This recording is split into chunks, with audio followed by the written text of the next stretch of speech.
Good morning. I just have to breathe. I can't say, my mother's been visiting me for a week now. Hi, Mom. And we talk a lot. So I thought I'd just come here and breathe and be still for a little bit. A lot of words have been going around in my head.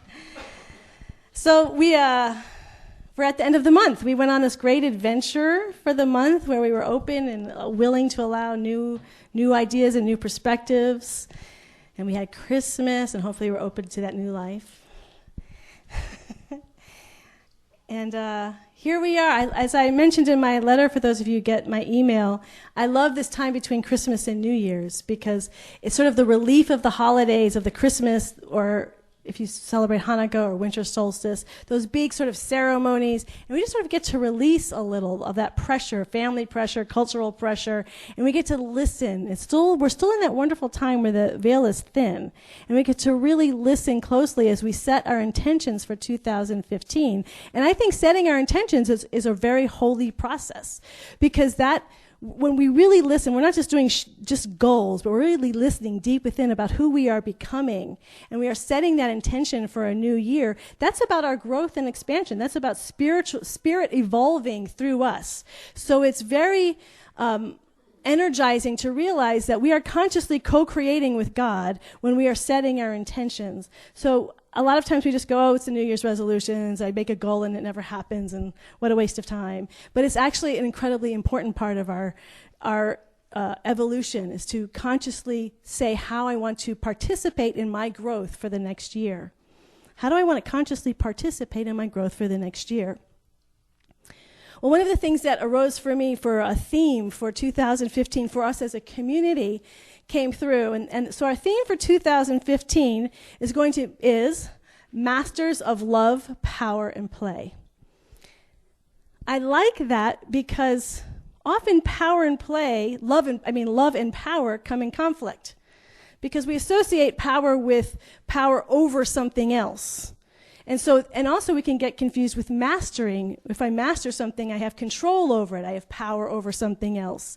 But to bring all of those together, master, love, power, and play, seems to be a very high intention that we can set for ourselves, whatever your own personal goals, but taking those qualities, as Ernest Holmes said in the reading today, we focus on these qualities that we want to start bringing through our other intentions.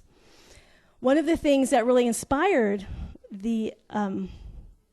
as I was being with what our intention was for the 2015 was just so much of what's been happening in our culture, especially in December. We had the whole Black Lives Matter, and the protests that were happening all over the country, it's been happening for decades, but finally the anger and the upset about a certain color skin getting treated differently than the rest of the country, saying we want to be treated like we're just as important, we're just as valuable, and people protesting that and feeling the pain and the anger that's often behind that.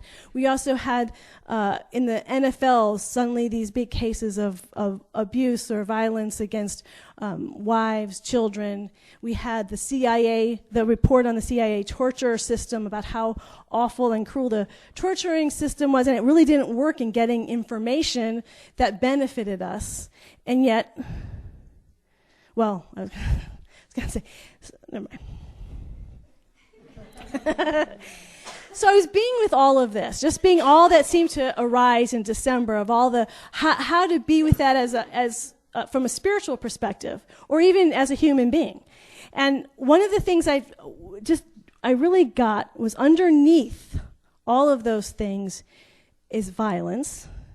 And I think underneath that is some belief that we carry still with us that some violence is good, some violence is okay. Now, we've certainly evolved over time. We can see it in how we raise children, that I think for a long time it was okay to spank children because we felt that was a good way to teach them lessons. And I think as we've evolved, we realize that we can actually teach children without spanking them. That's just one example of how we've understood that maybe violence isn't necessary. I think prior to Gandhi, if anyone had said you can make deep social change, you can get a country like the British Empire to leave your country through nonviolent means, people would have said that was crazy. And yet, by stepping out in that nonviolent attitude, it happened. Then there was, well, it wouldn't work against Hitler. We don't know yet. Or it wouldn't happen against really terrorist groups or nonviolence. So all of these questions start to say, there's using violence to stop something and nonviolence. And often we all have a degree of where we are on that scale, and it's different for everybody when that line gets crossed.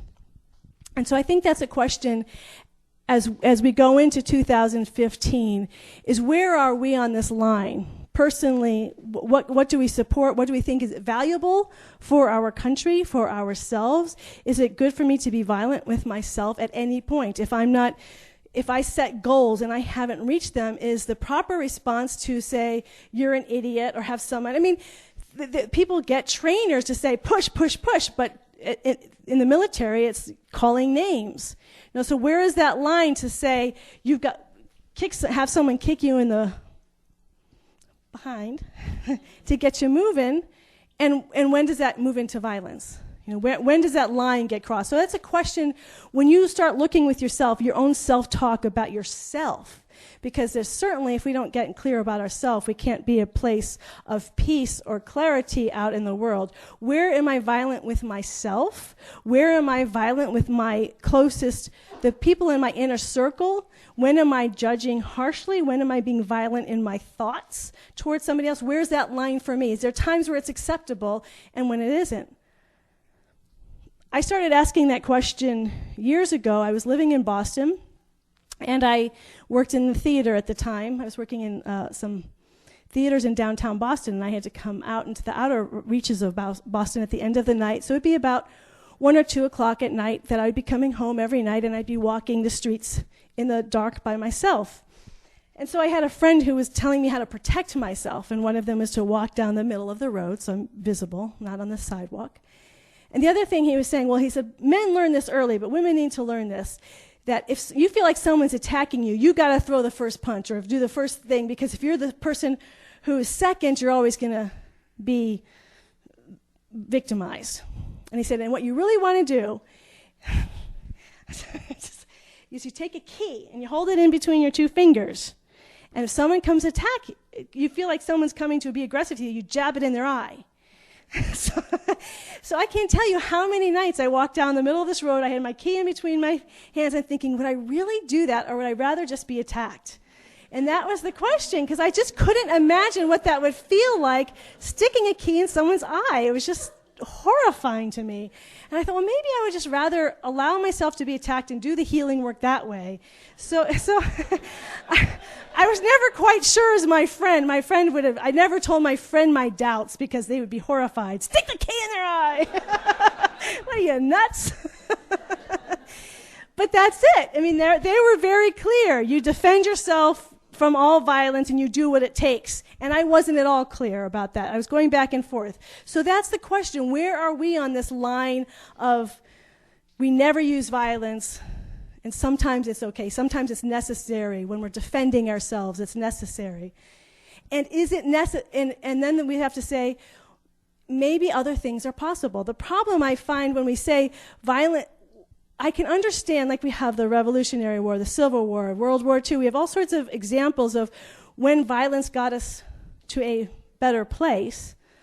Although England got rid of slavery without having, it took them a long time, but they didn't have to have a massive civil war to get rid of it. It was very long and fought out in the Parliament, but they didn't kill as many people as we killed.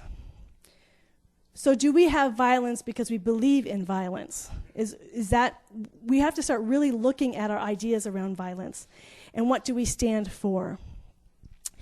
So I have one of my mentor ministers, some of you have heard this before, is Reverend Nirvana Gale. And he takes an absolutes. He was African American. He grew up in the 60s and very much believed in Martin Luther King, the nonviolent movement. And he said absolutely always nonviolence. Never use violence, even to protect yourself. And he lived it because he was so for nonviolence and for unconditional love, no matter what. No matter what, you respond with unconditional love. And he was in a job where that came up quite a bit. He worked with LA's family and children's services, where there was a lot of abuse, and he had to deal with a lot of abuse. One time he was walking down the street, and a young gentleman, 14 or 15, came up and put a gun right at his chest. And his first response was not to run, was not to fight and be aggressive, and nor to give in and give his wallet over. His first response was to love, was to open his heart. Someone sticks a gun at your chest and you open your heart and he says, "Brother, what are you doing? Why are you doing this?" And I've been around Nirvana, and it's not just, what are you doing? It's this incredible love that comes pouring at you. And the boy, 15-year-old boy, starts crying and drops his gun. And they have a healing process just sitting there on the street. Who would think that's possible? Would you have a young adolescent teen boy come up and stick a gun in your chest, that if you respond in love, that can change violence? Is that possible? Is love? We talk in this room a lot about there's only one power, one presence, and it is infinite oceanic love.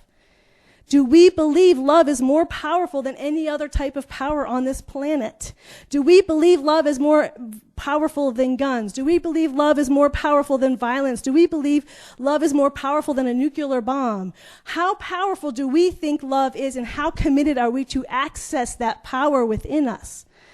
There's a gentleman I know who does workshops to have people learn. He says the only thing that he considers spiritual is that our hearts stay open to infinity all of the time. And so that's the only practice that we need to be doing on the spiritual path. That you can do whatever tools you use, is our heart open? So he had a practice, and people chose to go to this workshop where they would sit across from one another, and they were doing this all day long, where the person, let's say it was Edie and I sitting across from one another, Edie would say every negative thing she could about me, just sort of attacking me, doing whatever she can to get me upset, and not using nice words. Just said, they started low key, and as the day went on, it got more and more intense. Be willing to allow that darkness to come at you, and the other person's job was to keep breathing, keep their heart open, and hear all that negativity and not shut down. People chose to do this. So they just practiced, keeping their heart open no matter how much darkness was coming their way. Keep my heart open. I'm going to continue to love. Well, there was one woman who was in this workshop and had been doing this all day long, practicing keeping her heart open. The workshop was over, and she was on her way home. It was dark out, and she took away. Shouldn't have, but she wanted to get home. She was exhausted, and she went through a dark area where there was no residence, and she was attacked. A man came out of the bushes, threw her to the ground, and he was ready to rape her. But she had been practicing this all day long, so the first place she went was love. And she looked at him, and she just said, "I love you, I love you, I love you, I love you," out loud.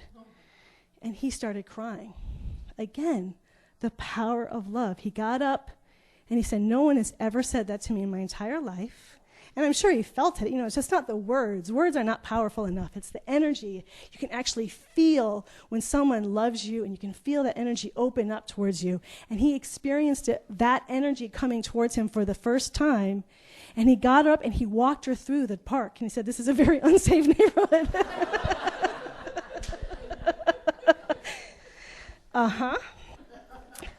And she never saw him again.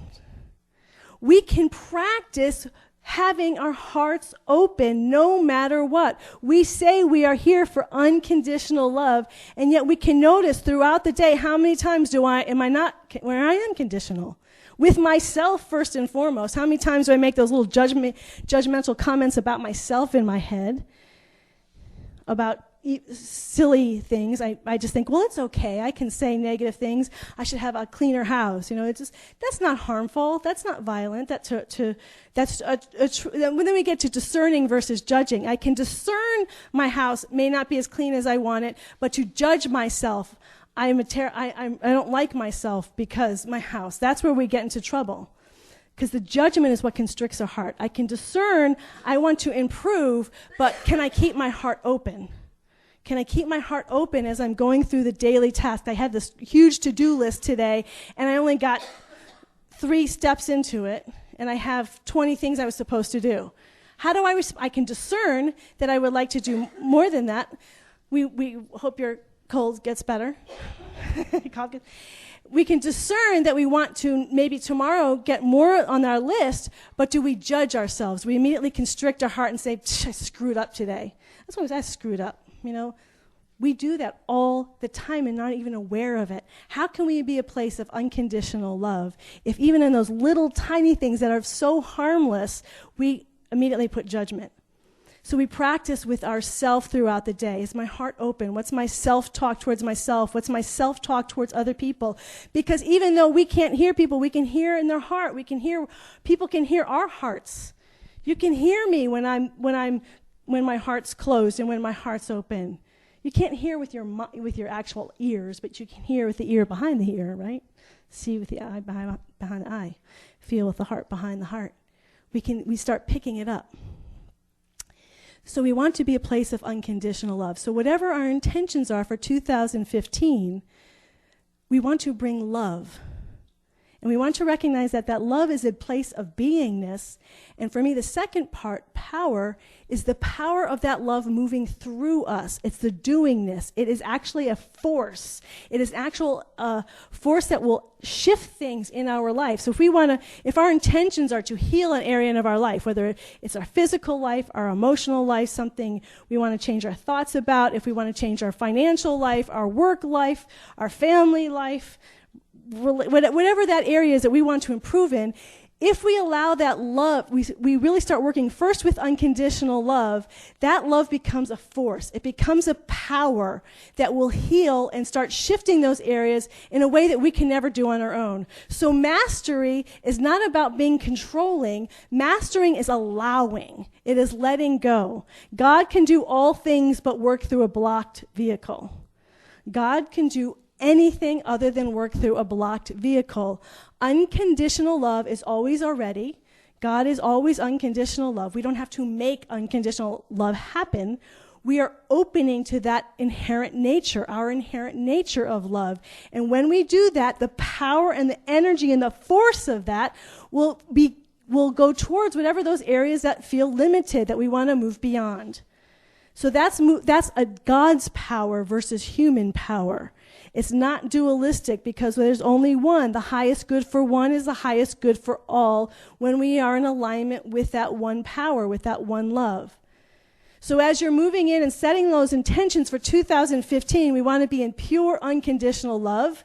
We want to allow, as we are being in that love, to allow the doing of that love become a power and force in our life, not a power we are making, not a power we are controlling. We are allowing it to do its work. It's just when Nirvana just opened his heart and said, what are you doing, man? There was so much energy coming through of love, he couldn't keep that gun up. I've had that experience with Reverend Nirvana where I'm just sitting there and his heart just opens and it's like these waves of I can't even remember what he was saying to me because the waves of energy were so strong. It is a force. It is a power. The words that we say every Sunday are not just words. It's a reality. Love and power, one. They work together in harmony when we allow them to work in harmony within ourselves. And then the last one is play. So this all sounds so wonderful. Yeah, okay, I'll be unconditionally loving and allow the power. I got it. I'm there. But we would do that tomorrow if we could. We do it today. But we have blocks. We have obstacles on the way. So when we set our goals for 2015, the reason why they're goals is because we're not there. And why aren't we there is because we have blocks and we have obstacles and we have challenges that prevent us from fulfilling that. Now, how we approach those blocks and obstacles is key. We want to be playful about our love and our power. We want to approach our obstacles not as distractions, but I read something recently that said, if you have a goal, your obstacle to your goal is actually your goal. That in fact, those very obstacles are your blessings. They're not just a mere distraction for you getting to your goal. The goal already exists. Ernest Holmes, we had it again today. God already exists. God is already unconditionally loving. God is already infinitely powerful. The reason why we're not accessing it are those blocks. Those blocks become our work. So it's not that I set my intentions for 2015 and then, by end of January, it hasn't happened and I give up. Whatever those things that prevented you from moving forward are the very gifts that we're supposed to be focused on. Those become the new goals. Oh, what blocked me in January from really moving forward on those intentions? And let me really get clear and start seeing what's behind those obstacles. What's motivating them? Why aren't they loosening up? Why are they still such big knots? And that's when we do our spiritual tools and we take our classes and we do forgiveness work and whatever Qigong classes and yoga classes and whatever those things that will help us move through those blocks to finally become that unlimited love and joy. But here's the thing. Those blocks happen all the time. Oh, I thought I worked this through already. You know, I've already faced this obstacle before. That's not how kids do it. When kids play, they love challenges. They seek them out. When Julian's playing by himself, my favorite thing was when he was little. He made himself a twin brother. Now, he gets to create who his imaginary friend is, and he's made a twin brother. But he made a twin brother that fought with him all the time. He didn't make a twin brother that agreed with him. That's no fun. The joy was having someone to argue with, to struggle with. When I throw him a ball, the first thing he says is, Mom, don't throw it right to me. That's boring. Throw it all the way over here or throw it all the way over there. And inevitably, I'll throw it all the way over there. He'll take a big leap, fall, hurt himself. Let's do it again. That's the spirit of play, that as we're moving towards our intentions for 2015 as adults, we get so serious about it. And I have a serious intention to get this goal, and I'm going to push it, and it's brrr, and if I don't get it, I'm a disaster and I'm a failure. But to have the lightheartedness, because underneath it all, God is bliss. God is the delight of the universe. One of my favorite stories is Joseph Campbell, who loves to look at the biology of children and how they develop. And one of the questions he had is, why do children from all cultures, from all eras, play? Everything that happens with children, there seems to be a biological value to it. Why do all kids play? And he couldn't get it. He had all his research out when he said, I was just studying and reading everything I could about both biology, psychology, sociology, and it just wasn't coming to me. Why is this thing of play so important? And he said, suddenly, as I was just exhausted, as often happens, we put all the information and then we just let it go. He said, I was shot out to the universe and I experienced myself as the ball and the universe was throwing me to one end to the other and it was pure delight. And he realized the universe itself is play. The universe itself is delight. Sri Aurobindo, that's the delight of the universe to be at play. That these obstacles are actually there for our play. We want to be unconditionally loving and allow that power to move through us. And the obstacles to arise are not just pains in the necks. They're a place where we want to move past them through play. That's the whole point of sports. Sports are boring if it was easy. What makes sports fun to watch is the challenge. It's the challenge of it. So as you're going through your 2015 and say, whatever my goals are and whatever challenges I have reaching, those are good. To approach them with fun and delight and a playful attitude, not this heavy, laborious, this sucks. But this is delight. Love, power, and play. Whatever your intentions are for this world, and even as we're doing this in our own world, then we look at the world around us. As we're looking at the protests for all Black Lives Matter, as we're looking at the CIA torture, that's heavy stuff. It's horrible. How can we be in a place of pure unconditional love in our response? How can we be in a place of saying, I don't agree with what's happening, but how do I not hate people who are doing something that I disagree with? How do I not shut my heart down? Sometimes it's easier to feel love for people we may see as powerless, like a 15-year-old boy. But we don't feel love for those people who seem to have worldly power. How do we keep our heart open for people who have worldly power and misuse it? Is that even possible? Is there places in your life where you have power and you misuse it? We always have to find where in ourself are we like that out there. And we find that place of unconditional love. And we start healing our own issues around power. I notice a lot of us are free thinkers, and we get uncomfortable around authority figures and have an automatic reaction to people who have power in the world. We need to heal that, because if we don't heal that in our hearts, it's never going to be healed in the world. Levi Strauss said we spent a lot of, not Levi Strauss, Bo Lozoff did a lot of, he's talking about in the 60s, they did a lot of protesting against Levi Strauss. They overthrew the management. All the people protesting got into power and ended up doing all the exact same things that was done to them because it wasn't healed within them. Love, power, and play. Have fun and delight. This is a journey of joy and not drudgery. So I invite you this week, as we're getting ready for the new year, what is it, Wednesday night?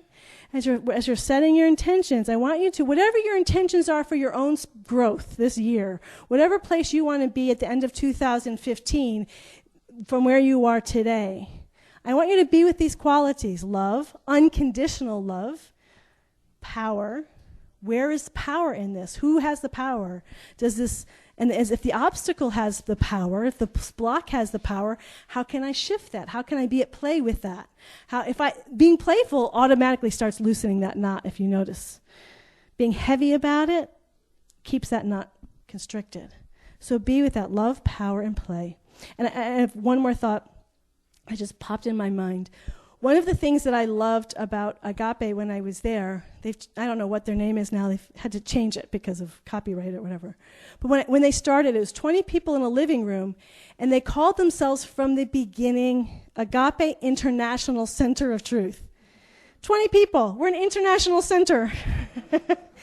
And I was thinking about unconditional love. Sometimes we can do so much work about unconditional love, about my life, the people in my world, but when we start really inviting the whole world, it's not always as easy. When I went to Agape, everybody loved Agape. We were all in the same energy, and yet I realized, gosh, I don't want to be best friends with everybody here. I don't always resonate with everybody here. When you're in a place where it's so massive, it starts drawing in people of very different styles than we have, than I have. And so it's learning unconditional love is about inviting the whole world into from the beginning. And I just want to say, as we're looking at opening to unconditional love, power, and play as a community, that we want to open it internationally. We want to open that we are a community that when we open our heart to love, it's not just love for us. It's not just love for my family. It's not just love for this little community here. It's not just love for people who agree with us, but it's people who totally disagree with us. It's people who have totally different perspectives than us. It's open to the whole wide world of all the different perspectives. That's the kind of love we want to start opening ourselves up to. That includes everybody, not just a small group of people. That makes all the difference. And I had to even just geographically, when I first became a minister, I was right outside Washington, D.C., and the people in the community had places in the government. They were I had people in the State Department. They would be there for a year, and they were out. Foreign services. I was in the middle of everything. And then when we came out here, and I was at Oakland, and they said, "Well, where are you living?" And I said, "Livermore." And they go, "Livermore? What are you living in Livermore?" And they call it Livertucky. Livertucky, like in the middle of nowhere. And I recognize that I have all those thoughts in my head when starting a center here, like, we're in Livermore. Like, what can we do in little old Livermore? I mean, we're just like this little place in the middle of nowhere, it seems. But when we practice these principles, and you'll see it in Ernest Holmes, it does not matter. If you need to attract people from the opposite ends of the world, they will come, or we will serve them. It's a virtual world, too. Thank you, Beth Stiles, who does all our who's going to be opening us up with her technology. That we don't want to limit ourselves because our geography, because where we are. We don't want, so that was just a limit I became aware of, was just geography. For some other people, it may be another limit. But when we talk about opening up and being an international center, and each of us an international lighthouse, individually, everyone's an international lighthouse, just notice how limited we may be and how where those walls come up. How big is my unconditional love? How far does it stretch? Does it stretch? And I like to say into infinity, but that's such a vague term. That's an abstract term. What I like about the planet is we can see the whole planet. Does my love stretch to include the entire planet and all the minerals and trees and animals? And where are my walls? Where do I stop loving? Love, power, play. 2015 is going to rock.